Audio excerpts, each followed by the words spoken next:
I was seeing headlines constantly of children all over the United States, all over the world, that were collapsing while playing these different sports and they had no idea that they had a heart condition. And they had previously reported symptoms. There were studies that said 72% of them were reporting symptoms that no one attributed to heart disease. And I wanted to do something about that. So I went on to pass legislation in Ohio called Lindsays Law, which protects student athletes against sudden cardiac arrest through education of coaches, of parents, and the students themselves. Welcome to Parallax by Ankur, a podcast produced by Radcliffe Cardiology to bring you a new angle of all things cardiology and the best from the US Cardiology Review. Published every second Monday, Ankur Kalra, MD, interventional cardiologist at the Cleveland Clinic in Ohio, USA, speaks with legendary cardiologists, reviews late-breaking trials, and interviews authors of our latest and best US Cardiology Review articles. We call them #audio articles. Parallax is the effect whereby the position or direction of an object appears to differ when viewed from different positions. So this podcast is your fix of reliable updates on all things cardiology by someone from a non-traditional background who is always looking at the industry from a new angle. Now, here's your host, Hello, Ankur everyone. Kalra, MD. This is a unique episode of Parallax. I say that because it's for the first time that we have a non-cardiologist, a non-physician on the podcast. And, I felt this was important. I felt, the journey that Parallax has taken has allowed us the privilege to explore new avenues within cardiovascular medicine. And, patient-centeredness is becoming key in the management of cardiovascular diseases, and it should become key because we are, because patients are, and patients bestow a lot of trust in our capabilities. So I think it was time for us to start doing patient episodes. So I couldn't have asked for a better guest for this episode to sort of inaugurate this pattern for us. So we have with us Lindsay Davis. Lindsay Davis is a former Miss Ohio, and she is a hypertrophic cardiomyopathy patient. She's going to tell us more about her journey. And, what's remarkable about Lindsay is that she has utilized the platform that she received by virtue of becoming Miss Ohio. So, Lindsay, congratulations on that. And, she had the vision to utilize this as a platform to spread awareness about hypertrophic cardiomyopathy, which is a genetically inherited disorder. Is actually fairly common in prevalence. And, we're going to talk about that a little bit with Lindsay. But, without much further ado, Lindsay, welcome and thank you for your time. And I'm so glad that you're doing this on a Friday evening.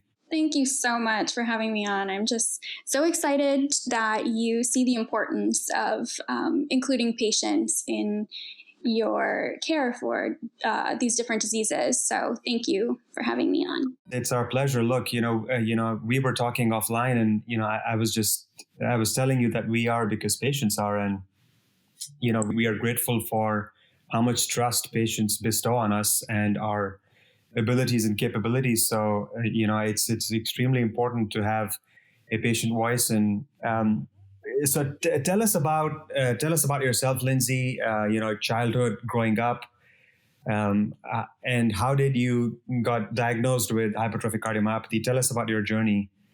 First as a hypertrophic cardiomyopathy patient. So I was a student athlete my whole life. I was a ballerina.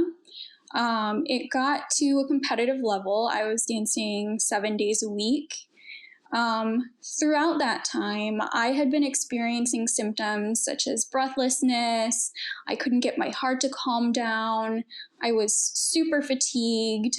There were a few times I even passed out. The coaches and teachers around me all thought that it was dehydration, a lack of conditioning, that I hadn't eaten enough. And my mom did not accept that answer. She took me to several different physicians. I was diagnosed with asthma. I was diagnosed with chronic fatigue syndrome. Pretty much every single thing you could think of besides heart disease. No one thought to look at my heart. And it wasn't until after a dance practice one day that I went home and I collapsed in the hallway. I was taken to the Cleveland Clinic, where they looked a little bit closer at my heart and discovered that I had hypertrophic cardiomyopathy. Wow, quite the story. So this happened, how old were you when this incident occurred? I was 17 at that time. So 17. So, teenage into young adulthood, and it just appears that you were seen by, a myriad of physicians. So, boy, that's quite the story. So, I think the important message here also is, awareness of hypertrophic cardiomyopathy among physicians at large, don't you think? Absolutely, among physicians and among the people that are around our student athletes, coaches, teachers.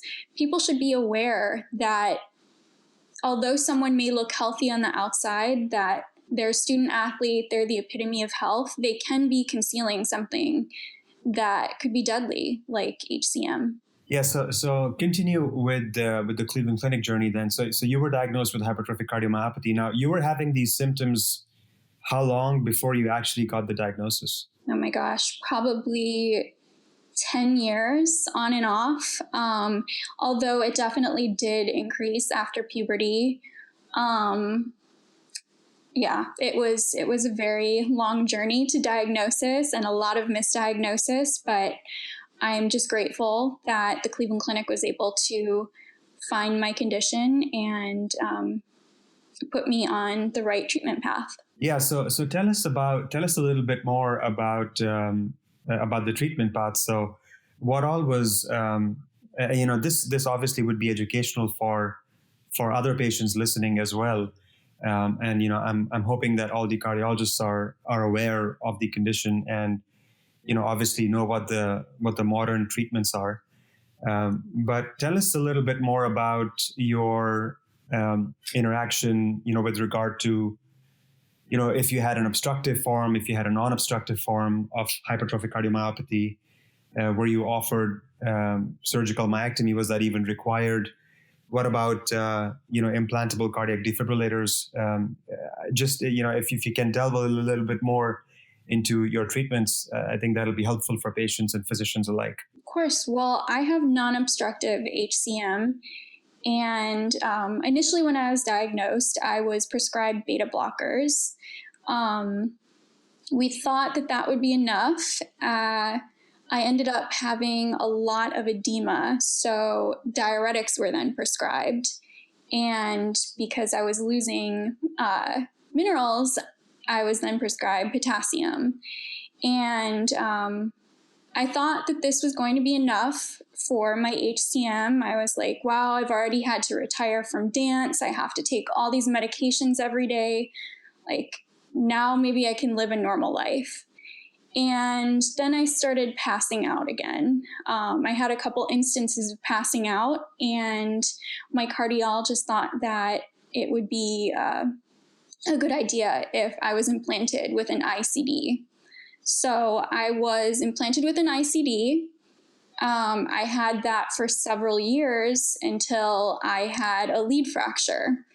And then I had that removed and had an SICD implanted.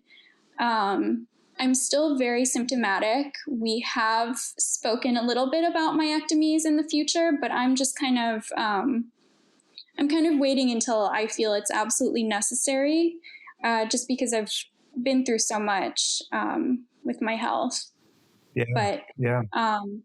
I feel like we're in a good place now. I've been able to work with my care team, and we've come up with the best treatment path for me. And I feel like it's a normal life for me now. Yeah, well, that's obviously incredible to hear, and also humbling to learn from you. Your journey as a hypertrophic cardiomyopathy patient. It could be a vexing disease to treat. As you've experienced, and as you've been kind and generous and vulnerable enough to share your journey with all the patients who I'm sure are going to benefit tremendously from this conversation. So talk to us about how difficult it is for someone who's as young and as healthy and as fit as you are. I think it would be very enlightening and also very humbling for me as a cardiologist, and obviously other cardiologists listening, how difficult it is to be on a beta blocker as a young person. Well, I definitely get very tired from it.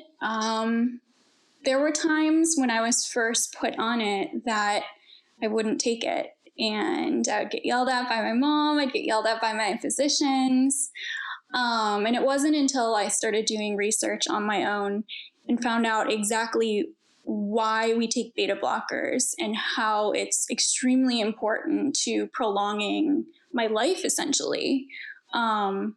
And that's when I was able to take it. I had read news stories about Hank Gathers, who was on a beta blocker, and then he went off the beta blocker, and that's when he unfortunately had his sudden cardiac arrest. So as a young patient, it definitely does limit some things for me. Another side effect that I've found that I have with it, specifically the one that I take, is there is some impaired memory. And I've actually spoken to a cardiologist about that, and he said there are certain beta blockers that cross the blood-brain barrier. So that is something that has kind of bothered me as well. But for the most part, I have no problem taking it. I think it's incredibly important to just prolonging everything that I'm doing. Yes. So, I think it's a good segue for us to sort of discuss your journey into limelight as Miss Ohio. Now, the diagnosis of hypertrophic cardiomyopathy occurred before you became Miss Ohio, right?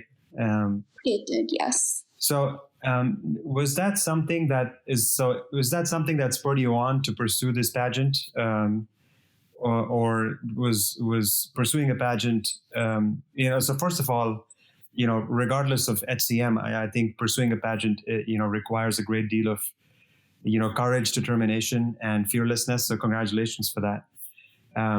But what makes it even more special is that you did not let the diagnosis of hypertrophic cardiomyopathy, non-obstructive hypertrophic cardiomyopathy, impede you into pursuing your dreams, which I think is very, very empowering for all of us as humans. I think it speaks volumes about human spirit, and I think you demonstrate. You're the epitome of humanity and human spirit, and resilience and perseverance. So really would like to delve a little bit more into your journey, into your pageant journey as former Miss Ohio.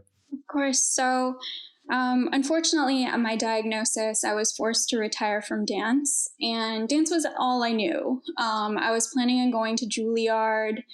I then wanted to dance with the Paris Opera Ballet, and I was looking for an artistic outlet. I got into acting in film and television, and I was told by different agents and managers that I should not disclose that I have a heart condition because it might make people think that it was dangerous to work with me.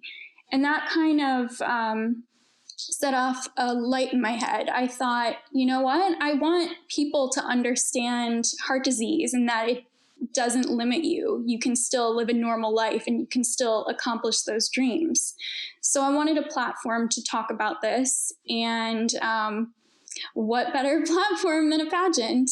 And I entered this pageant strictly with the goal of having this platform to talk about HCM and show other patients, even if they didn't have HCM or heart disease, if they were battling some other kind of disease or some other kind of condition, that no matter what they think might be holding them back, they can still accomplish things if they put their minds to it. How difficult it was for you to sort of pursue, I bet there's a training for being on a pageant. Was the heart condition an impediment when you, first of all, did you disclose this to the pageant association? I don't know if I'm using the right verbiage or terminology, but I'm assuming there's an association or there is an organization that accepts applications. Yes, I disclosed it to the organization. It wasn't a problem. They were very supportive of it. They actually, there's usually an opening number in pageants where you're kind of walking fast and there's a little dance, and they made special accommodations for me. They kind of put me to the side and just made sure that I wasn't doing anything too strenuous. So they were very, very accommodating, and I was really grateful for that. Yeah, and was the condition? I'm sure this is televised.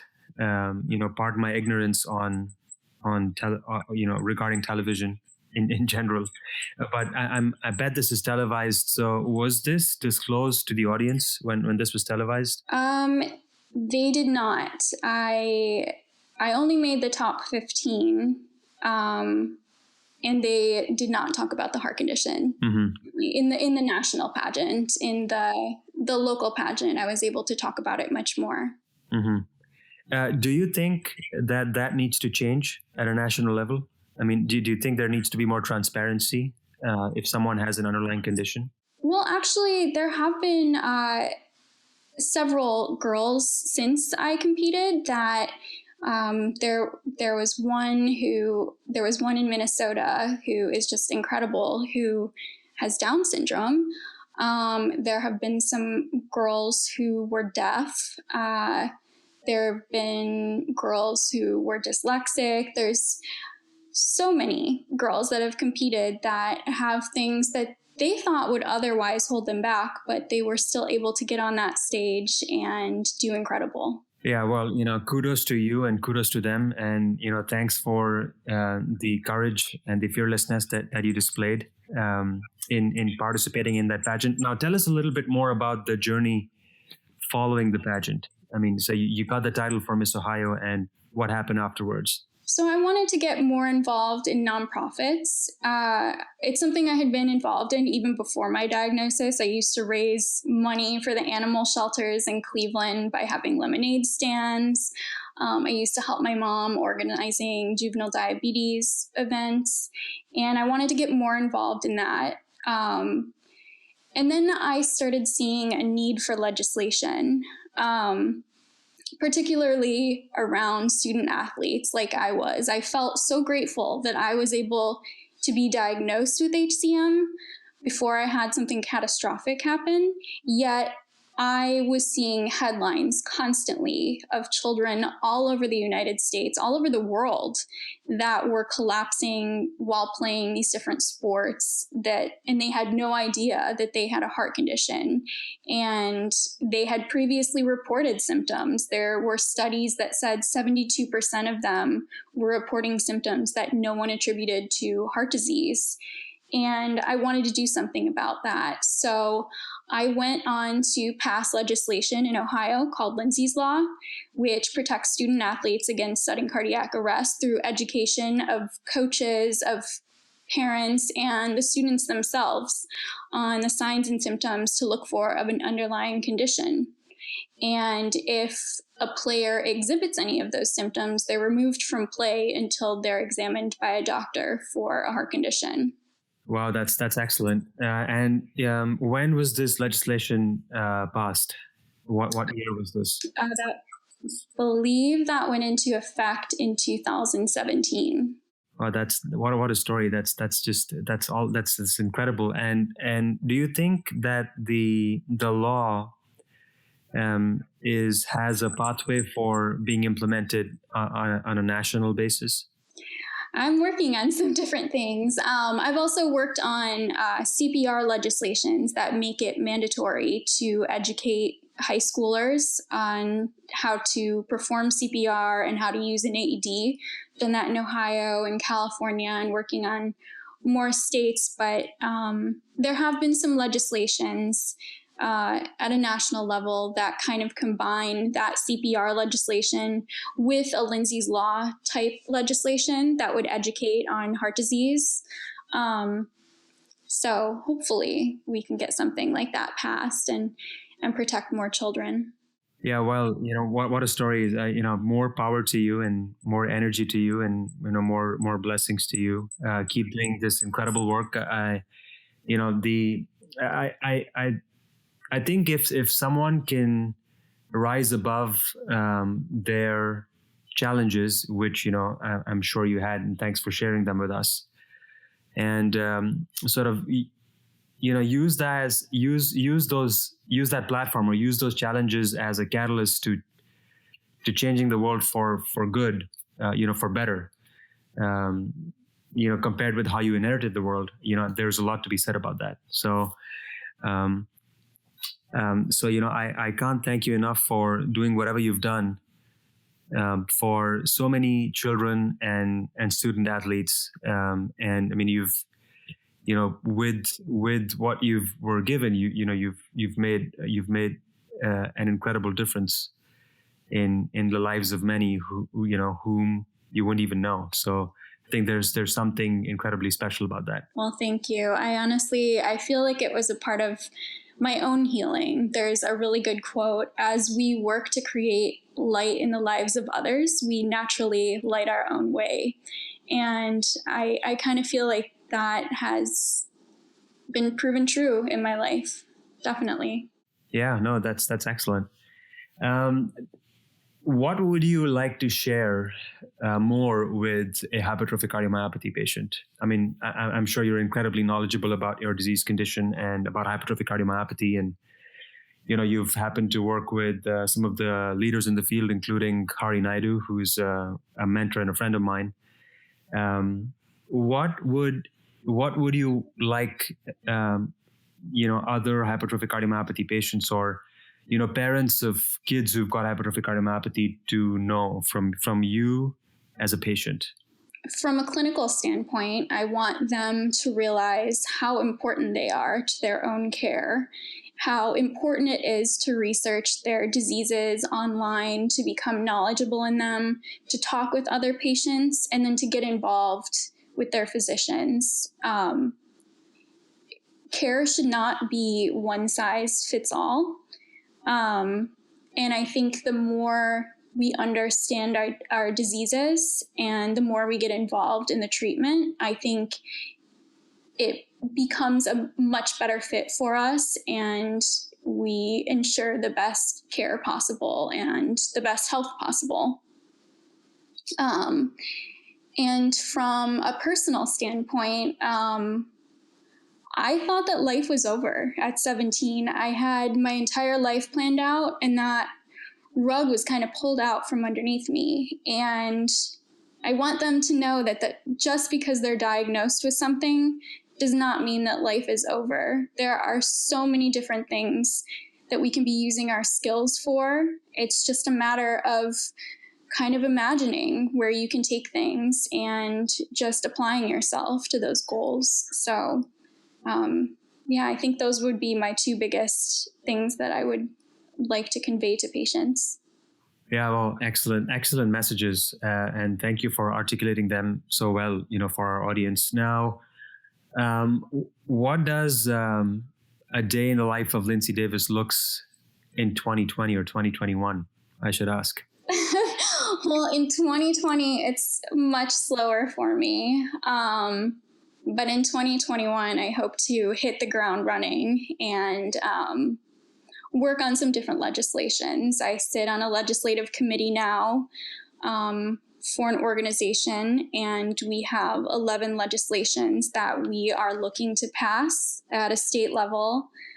I'm working with several different biotech companies. I'm on patient advisory boards. And I just hope to continue connecting on a personal level with patients. That's one of the most amazing things for me about social media. When I was first diagnosed with HCM, I felt so alone. I was like, oh my gosh, like I can't think of anyone that has a heart condition except for like someone's grandfather. And with social media, it's been the last few years, it's been incredible to just put an HCM hashtag and then you make friends with someone across the country that has the same condition as you, and you're able to discuss how you feel and give each other tips and tricks to feel better.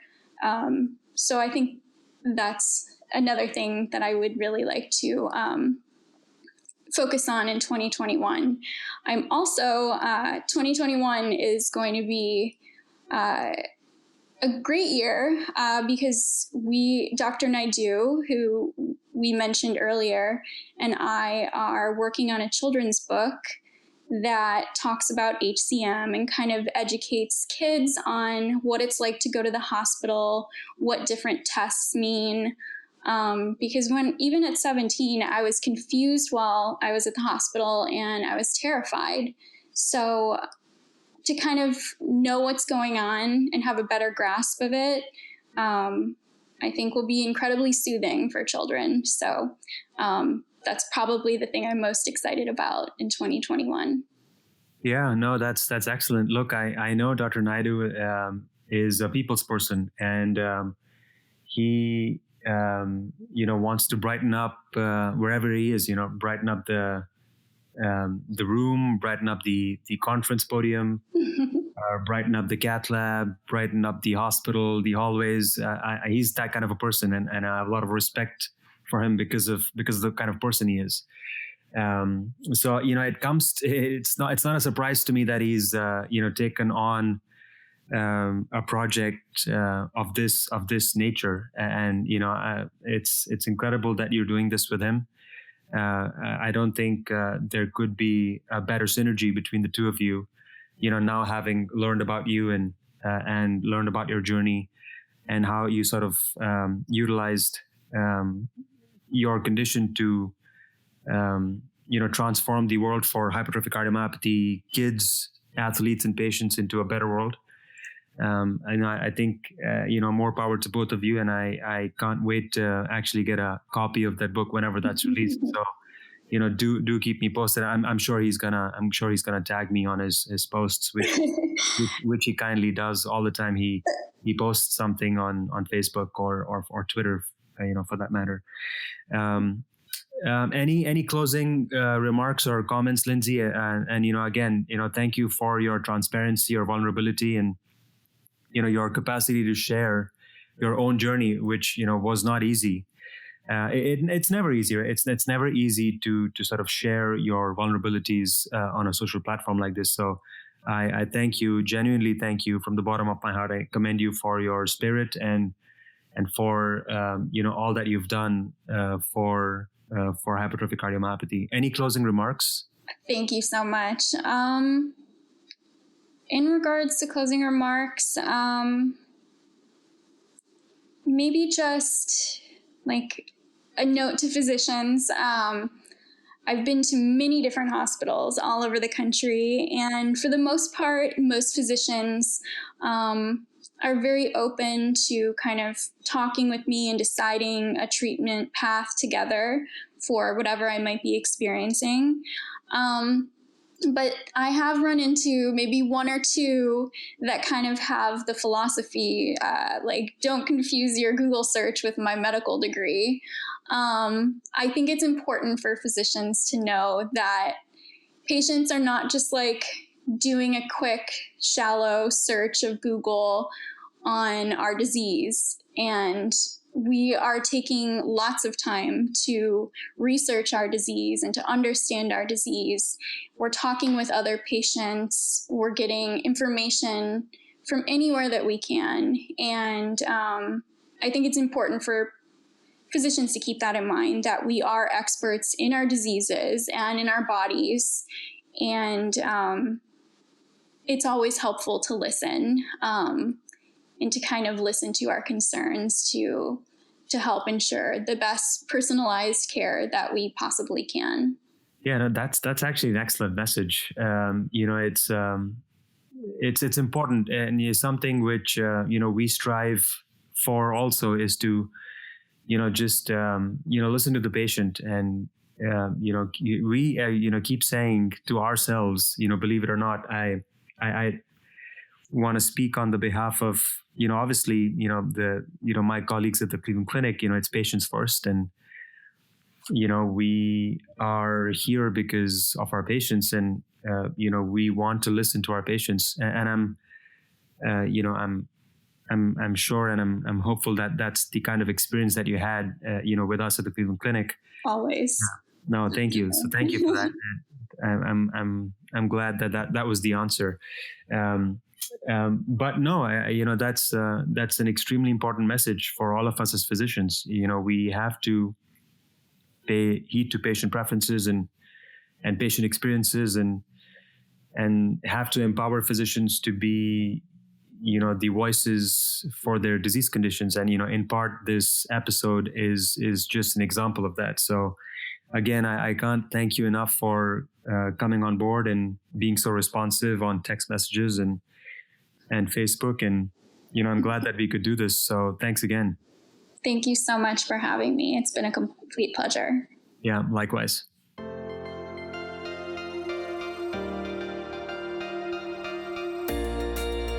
Dear cardiologists, we want to make this podcast about you and for you. So please email us your critical thoughts, comments and questions at podcast@radcliffe-group.com and visit uscjournal.com for more information. You can also follow us on Twitter, LinkedIn, Facebook and Instagram at Radcliffe Cardiology for daily updates.